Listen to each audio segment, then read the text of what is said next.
दूसरी तरफ कांग्रेस और एनसीपी में भी सीटों को लेकर गतिरोध बरकरार है। सीट बंटवारे पर गतिरोध सुलझाने के लिए बैठकों का दौर जारी है। अब से थोड़ी देर पहले मुख्यमंत्री पृथ्वीराज चौहान के सरकारी आवास वर्षा बंगले पर कांग्रेस और एनसीपी नेताओं की अहम बैठक खत्म हुई। इस बैठक में मुख्यमंत्री चौहान, कांग्रेस प्रदेश अध्यक्ष माणिकराव ठाकरे, नारायण राणे, प्रफुल्ल पटेल, अजीत पवार, छगन भुजबल सहित अन्य नेता शामिल हुए। सीटों के बंटवारे पर आज फैसला लेने का आखिरी मौका एनसीपी ने कांग्रेस को दिया है। वैसे दोनों ही दलों के नेताओं ने कहा है कि वो गठबंधन बनाए रखना चाहते हैं। सीटों के बंटवारे के मुद्दे पर कांग्रेस एनसीपी के बीच जारी विवाद सुलझने का नाम नहीं ले रहा है।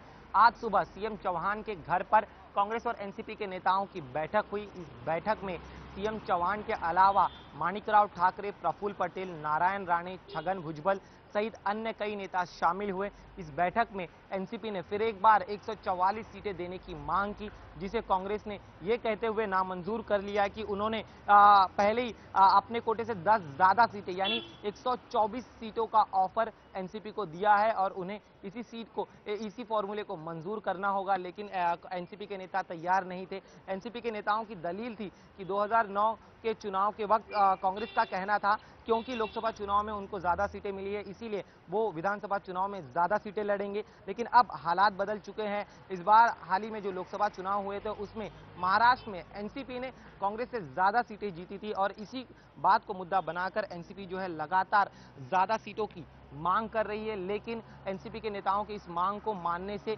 कांग्रेस ने नामंजूर कर दिया और इसी वजह से आज की जो बैठक थी वो पूरी तरह से बेनतीजा हुई है।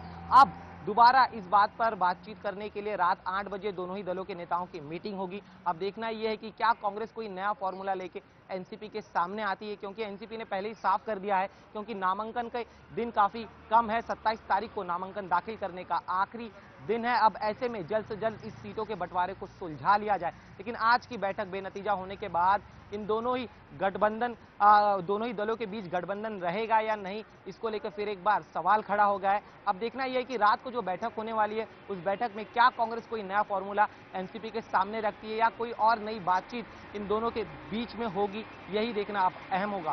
कैमरामैन अर्जुन चिकले के साथ दिनेश मौर्य, मुंबई, IBN 7। चलिए, विवेक गुप्ता हमारे साथ मौजूद है। विवेक, आपसे जानना चाहेंगे, दोनों ही गठबंधन, चाहे वो कांग्रेस और एनसीपी हो या फिर शिवसेना और बीजेपी हो, अभी तक किसी नतीजे पर नहीं पहुंचे हैं। भले ही शिवसेना की तरफ से थोड़ा रुख नर्म हो और एनसीपी की तरफ से कहा गया हो कि गेंद अब कांग्रेस के पाले में है। ये बताएं कि अगर गठबंधन नहीं होता, क्या कोई तीसरा गठबंधन की भी संभावनाएं बनती यहां पर नजर आ रही हैं, अगर आपस में दोनों पार्टियां गठबंधन करने में नाकाम रहती हैं तो?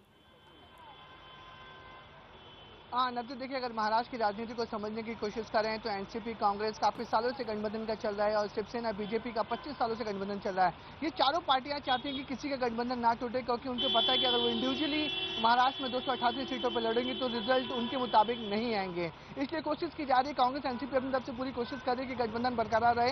हालांकि सीटों को लेकर थोड़ा सा जो तनातनी चल रही है वो कई दिनों से चल रही है, क्योंकि एनसीपी और कांग्रेस दोनों मांग करेंगे 144 सीटों नहीं दी जाए। लेकिन अगर पहले की स्टैटिस्टिक्स की बात की जाए तो एनसीपी तैयार नहीं है। वहीं दूसरी तरफ शिवसेना और बीजेपी के जो सीटों को लेकर जो तनातनी चल रही है वो अब कह सकते हैं कि अंतिम दौर में पहुंच गया। हालांकि शिवसेना अड़ी हुई थी कि वो 119 सीटों से ज्यादा नहीं देने वाली है और बीजेपी भी अड़ी हुई थी कि 130 सीटों से कम वो नहीं लेने वाली है। लेकिन जिस राज्य बीजेपी की मीटिंग है जिसमें राज्य के सभी एमएलए एमपी आए हुए हैं और उस मीटिंग में शिवसेना की तरफ से लीडर संजय राउत का आना, सुभाष देसाई का आना अपने आप में काफी अहम मुद्दा है कि दोनों नेता आमने सामने बैठेंगे। 2 दिन तक कोई भी नेता आमने सामने बीजेपी की तरफ से और शिवसेना की तरफ से नहीं बैठे थे, लेकिन 2 दिन बाद फिर से ये संजय राउत का बैठना और बीजेपी के जो वरिष्ठ नेता हैं वो आमने सामने बैठेंगे और उम्मीद जताई जा रही है कि सॉल्यूशन आज देर शाम तक जरूर निकल दिया जाएगा। हालांकि संजय राउत ने साफ कर दिया कि गठबंधन वो बरकरार रखेंगे, तो कहीं ना कहीं पॉजिटिव स्टैंड शिवसेना की तरफ से भी नजर आ रहा है कि गठबंधन बरकरार रखेंगे। वहीं कांग्रेस एनसीपी की तरफ से भी पॉजिटिव स्टैंड नजर आ रहा है